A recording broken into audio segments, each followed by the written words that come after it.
ખરેખર માત્ર આટલું જ કહેવાનું મન થાય છે કે જો ભગવાન પોતે કરતા હરતા ન હોય તો 48 કલાકની અંદર આ સ્ટેજ ને આ સમામંડપ તૈયાર થાય નહીં. આપણા સમણાઓ ગમે એવા હોય પણ સમણાને સાકાર કરવાની જવાબદારી ભગવાનની હોય છે.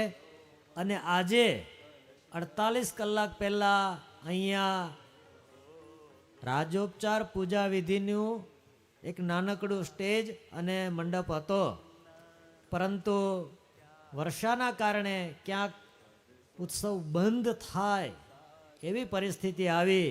ત્યારે આજે એકવાર 48 કલાકની અંદર આ સ્ટેજ સજાવટ સાથે તૈયાર કરનાર તમામ સંતો અને સ્વયંસેવકોના ચરણારવિંદમાં તાળીઓના નાદ સાથે વંદન કરીએ.